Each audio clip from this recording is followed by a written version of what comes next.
You're listening to the Full and Thriving Podcast, a place where courageous women come to break free from food obsession, heal their relationship with their body, and strive to live a life that's present, lighthearted, and meaningful. If you're listening, my wish is that this podcast serves as a catalyst that inspires you to nourish your body, nurture your mind, and energize your spirit. I'm your host, Meg McCabe, a certified life coach and eating disorder recovery coach with a PhD in having a good time. Just kidding about that last part. Anyway, thank you so much for listening and enjoy the show. Hey everyone, welcome to another episode of the show. I have another solo show for you today, all about resistance to change, which I think is such an important topic for us to really dive into today. But before we talk about that, I wanted to give you a little life update. So after several weeks of traveling in Europe, and then I was in Charlotte, North Carolina, I've finally made my way back home to Connecticut for at least the rest of July and all of August. And it feels really good. I feel so grateful to have wonderfully supportive and loving parents. And to be honest, one of the silver linings of the breakup I went through this spring is that my relationship with my parents has drastically transformed and restored itself to one that's really positive. For a while, I was kind of building a wall against my parents because I was trying to protect my relationship, and I had a lot of shame around my relationship. And even though there were many reasons why that relationship was good and why I was staying in that relationship, there was just part of me that didn't feel completely aligned and secure in it, and my parents could sense that, and I hid a lot from them because I was just in this really protective mode and didn't want to face the music in a way. So living with them has been so joyful and hilarious. My mom and I watched The Bachelor last night and we were cracking ourselves up, and my dad is helping me create a little recording studio in the basement for the podcast. And we're actually going to Marshall's later today to find cute little art and plants and things to put behind me. So hopefully we can start having more visual podcasts and maybe even do some YouTube videos. So stay tuned for that. I definitely feel like I am very aligned in this stage of my life, and I'm meant to be here right now. And my plan is to be here for a few months and hopefully have clarity on where I'm supposed to be after that. So anyway, that's my latest update. Also, I have been really sinking my teeth into reconnecting with old friends and people from my high school who weren't even friends but are still, they have their lives here, and it's been really fun. I'm kind of creating a girl squad, which I'm all about community and connection. So it's really nice to have time to focus on friendships instead of romantic relationships. So that's kind of my vibe right now. So any listeners in Connecticut ever want to get together, let me know. I'd love to meet you. All right, so let's talk about resistance to change. I've said this quote a million times, and essentially it is, your resistance to change is causing more suffering than making the change itself. All right, I'm going to repeat it. Your resistance to change is causing more suffering than making the change itself. So think about a moment in your life you were truly suffering. It could be your eating disorder experience. It could be a difficult relationship. It could be a job that was torturing you day to day, just being so stressful. Essentially, suffering is a sign of resistance. Suffering is a sign usually that something needs to change. So, what in your life were you resisting at that time? What were you afraid of? When you think about that period in your life, what helped the suffering end? You might find that often our suffering stops when we make a change. Even though change is scary and often painful temporarily, it is a necessary element in life for your personal growth and expansion as a soul in the universe. So, when a change is made and you give yourself space to feel the emotions and pain and discomfort surrounding it, you will eventually feel a lot better than you did when you were living with resistance. Living in a state of resistance is just straight up turmoil. I mean, you're in constant conflict between you and yourself. Sound familiar? It's like the crux of having an eating disorder. So, pain is temporary, but suffering is optional. So if you find that you are long-term suffering, again, this is a sign that change is probably necessary so you can break free. Taking action and making change will feel painful. And I just want to throw it out there. Recovery gets worse before it gets better. When you let go of your coping mechanism, which is your eating disorder, it's going to feel horrible at first. But staying stuck in your illness will essentially suffocate your soul. And I want you to think about taking action towards recovery as setting your soul free.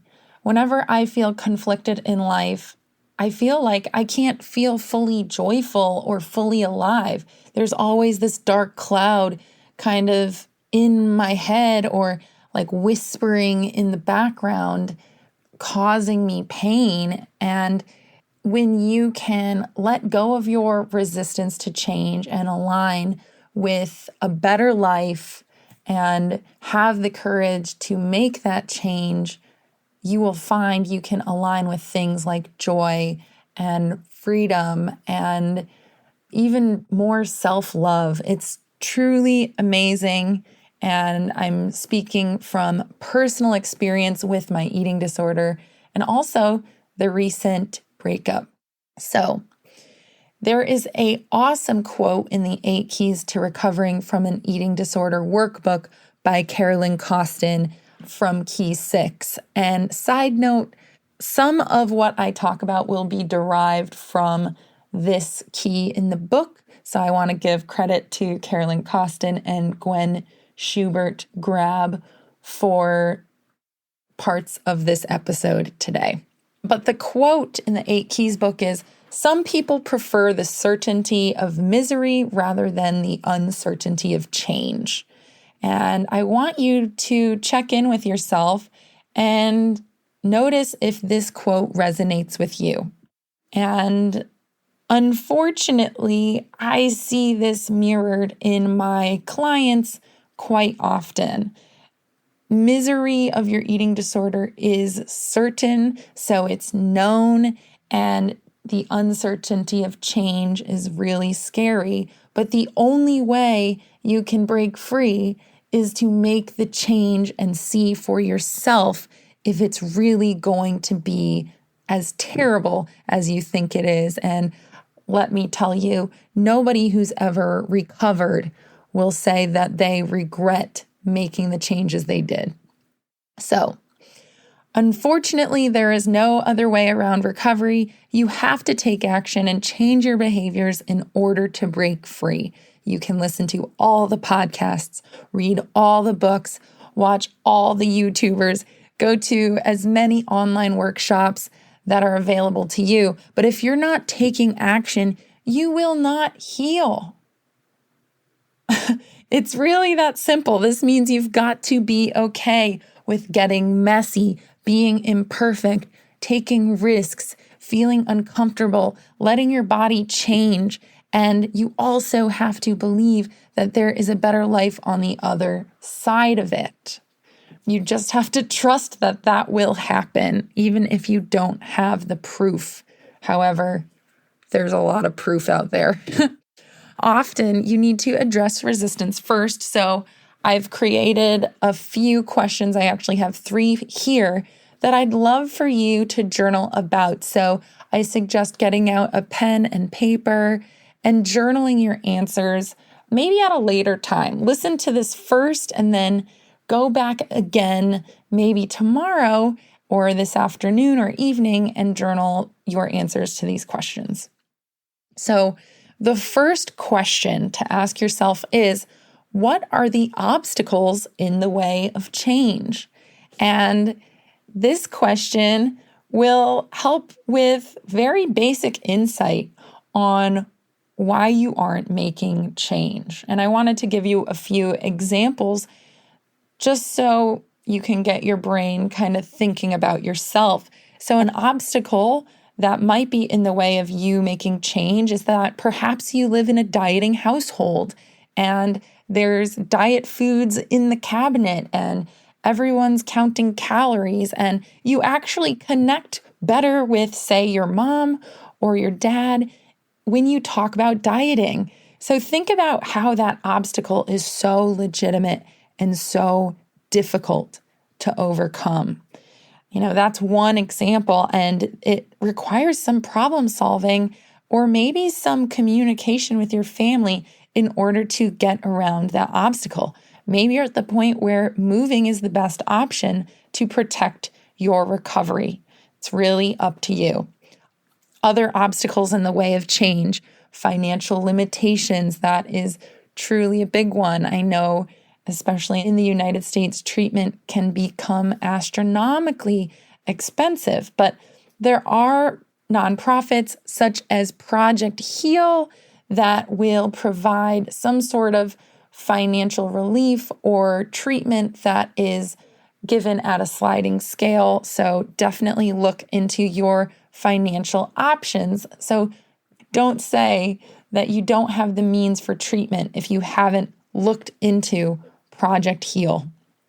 Also, another obstacle might be overcoming stigma, either stigma that you have internally or stigma among your friends and family. Another obstacle could be fear of asking for help. What do you believe about yourself if you ask for help? You need to recognize asking for help is not a sign of weakness. It's actually a sign of being resourceful. You are utilizing those around you to help you out. And often people are honored when they are asked for help. People want to feel needed. They want to feel important. They want to feel trusted. When you ask for help, that's kind of a compliment. So I want you to start reframing your thoughts around asking for help if that resonates with you. And finally, another big obstacle I hear of all the time is overcoming the fear of gaining weight. And this one often requires a lot of education, breaking free from diet culture. It requires body acceptance work. This is definitely a very difficult one to overcome because we've all been kind of enmeshed into this diet culture mentality from the time we were really young. And with diet culture mentality comes a lot of fat phobia. So I highly recommend that you continue listening to episodes of this podcast, connect with body liberationists on social media and fat activists and the Health at Every Size movement to really start overcoming that fear. And if you need a refresher, I also have a podcast episode about that subject, which is episode 27, How to Overcome the Fear of Gaining Weight. So definitely check that one out.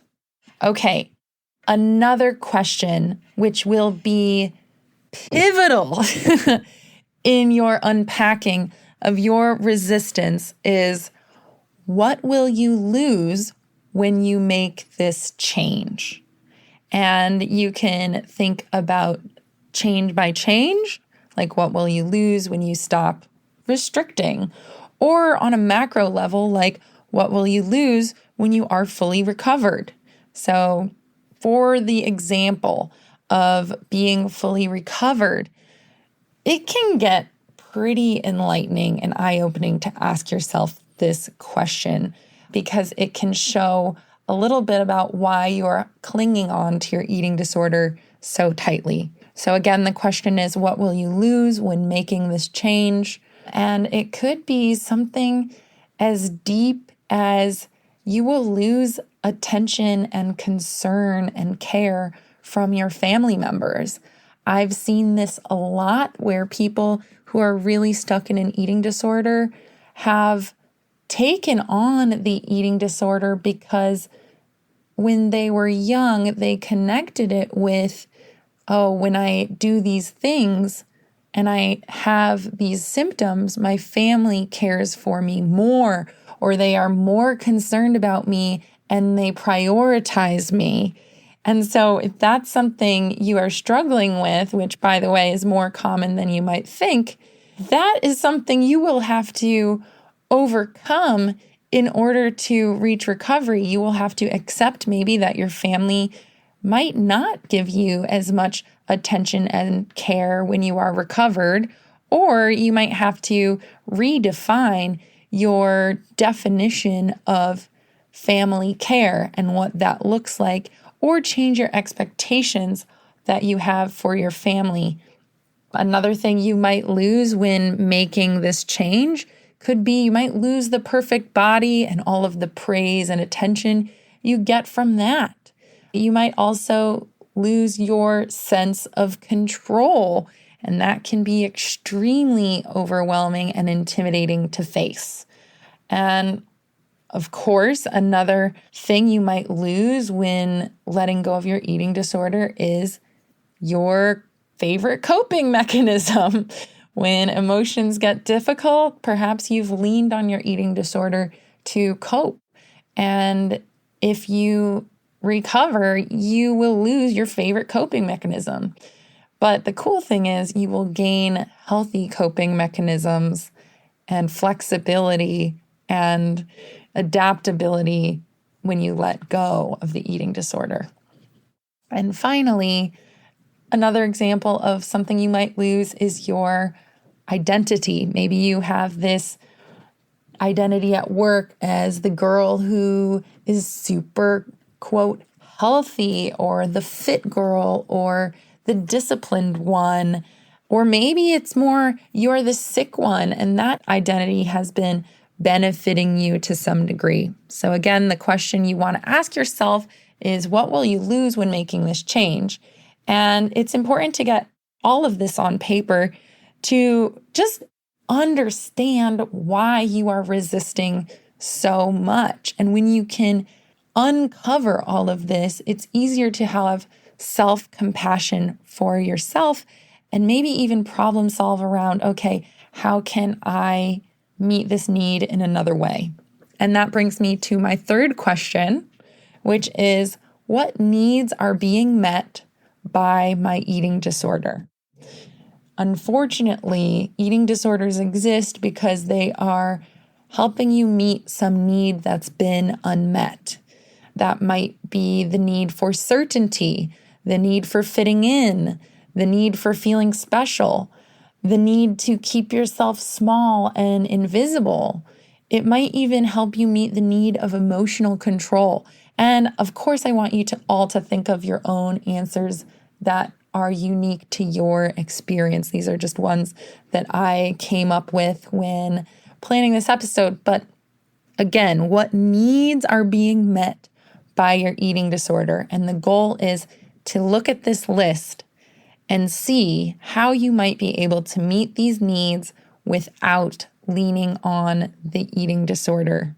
So, for instance, if your eating disorder gives you a sense of emotional control, maybe you can set a goal with your therapist on how to start utilizing coping skills and grounding techniques and ways to soothe yourself when you feel out of control emotionally.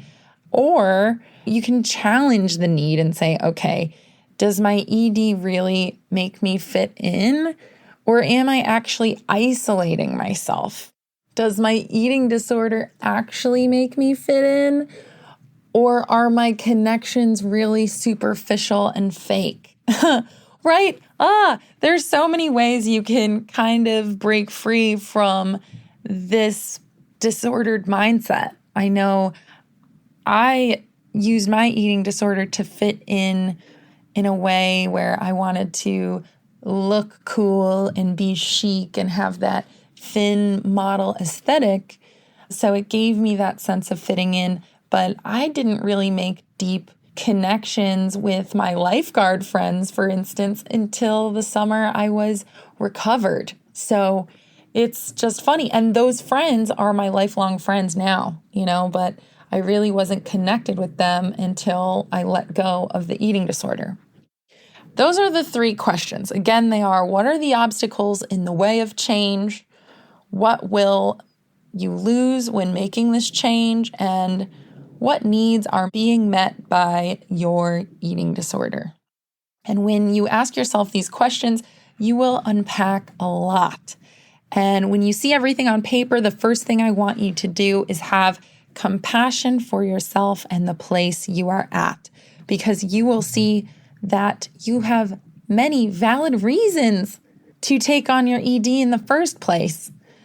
The greatest challenge is finding a way to let go of or accept that these things will be different when you let go of your eating disorder and break free. You've got to trust that you will open up space for better things that are more authentic and true for your life. So here are some common reasons for resistance listed from the 8 Keys book that I mentioned earlier. I wanted to list some of these out again so that you can fully start to see your own resistance to change. So some of the most common reasons for resistance include: I don't feel ready for change. And I want to ask you, will you ever feel completely ready? In fact, you don't need to feel completely ready to make a change. The next is: I don't know where to start. Yes, starting recovery can feel overwhelming, and it may feel like, oh my gosh, I don't know what to do. My recommendation is start building a treatment team if you can. So maybe where you can start is researching eating disorder therapists in your area or dietitians. And then they will actually give you the blueprint. And of course, coaches too. They will give you the blueprint that you need to make those baby steps. Another common reason for resistance: I'm afraid of what will happen, right? Many of the questions above help you unpack that. I don't think I'm strong enough. My behaviors are automatic and out of my control, and therefore I cannot change. Another reason for resistance is I don't have tolerance or patience to change, right? You might even just say, I don't like change. Another common reason for resistance is some people can change, but I can't. So this is the I am a special unicorn mentality. I am the exception. And this one is just another sign that you are trying to maintain that sense of control. And I'm just wondering, why are you putting yourself in that category of limitation? Why is it that you can see all of these other examples of change around you, but you won't give yourself permission to have the ability to change? That one just really breaks my heart. There is so much evidence out there in the world that people can make change. So you should be saying to yourself, I am one of those people. I can make change. It is possible for me. Look at all of this evidence in the world. I am not the exception. I am just like these people. I can do it. That's what I want you to think. Also, other reasons for resistance. I don't think I have what it takes to make the change, or I don't think what it takes is worth it. You might even think, if I change, people's expectations of me will change. And I've heard this one a lot too. There's always this fear that if I recover, then other people will have higher expectations for my life. And I'm afraid that if that happens, I might fail at their other expectations. So the ED is keeping you really to this low level, but it's also protecting you from potential failure in the future. Another one is, my eating disorder is way better than it used to be, so more change is unnecessary. But again, why are you settling for mediocre? Why are you settling for quasi-recovery? There is a better life way beyond where you are now. And if you think back to your sickest, and now you are here in a better place, imagine how far you can be and how much more free you can feel if you continue on. So change is always necessary. Even after you recover, change is necessary for your own personal growth, expansion, healing, and just becoming a more full, authentic, interesting person. Okay.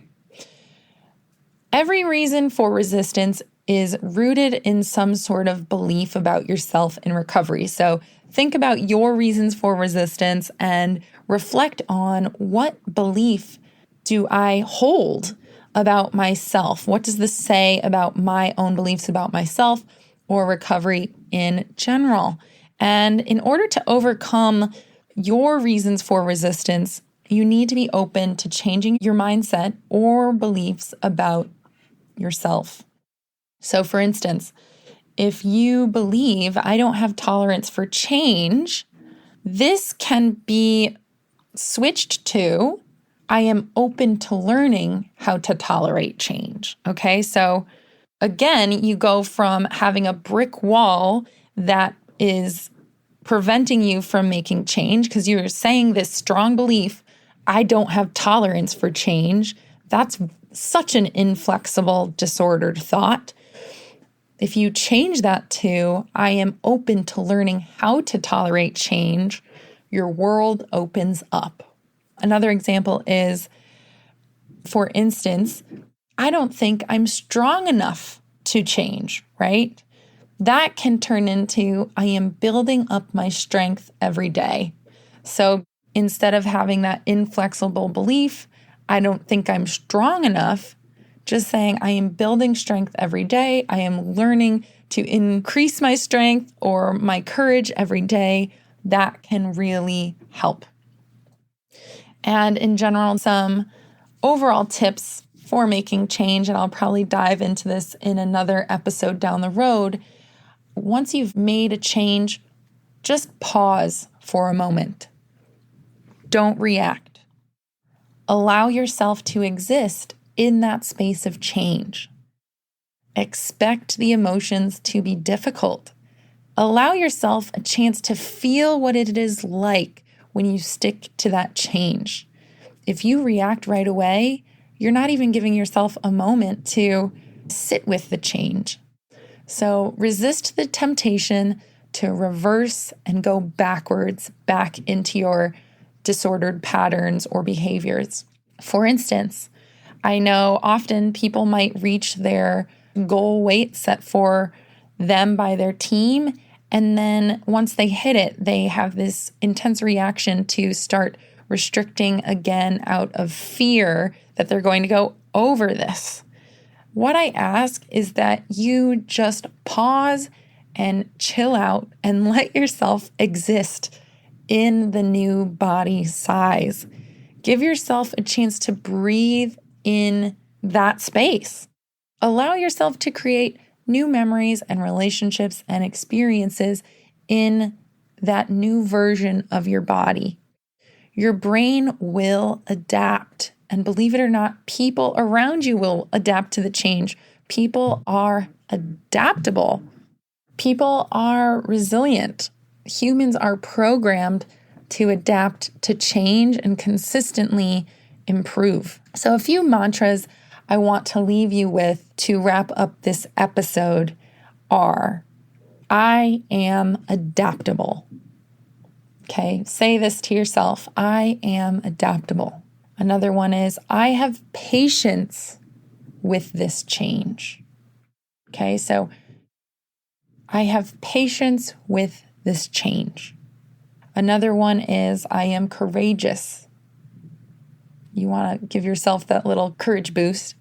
And finally, I can tolerate more than I expect. Okay, these are mantras that I really want you to think about and reflect on when it is time to make change. So again, I am adaptable. I have patience with this change. I am courageous. I can tolerate more than I expect. All right. Okay, guys. With that, I hope you are feeling inspired, and perhaps this has inspired you to make a small or big change in your recovery. And here's just a friendly reminder that when you do make a change, celebrate it somehow. Reach out to your coach, reach out to your therapist. Let people know that you made the change. And no change is too small. No victory is too small in recovery. Don't take your changes for granted. Don't glaze over them. Don't say, oh, it could have been better. It's not good enough. Really take a moment to acknowledge that you did make a change and that the change is supportive of your big picture. And I want to also just say thank you to everyone for listening to today's episode. And if you learned something valuable from the show, please take a moment to write me a review on Apple iTunes. It's really important and it helps us spread the word about the show. And my goal is to just consistently reach as many people as I can who need the help. So with that, thank you all for showing up, for doing the recovery work, and I will catch you next time. Have a beautiful day.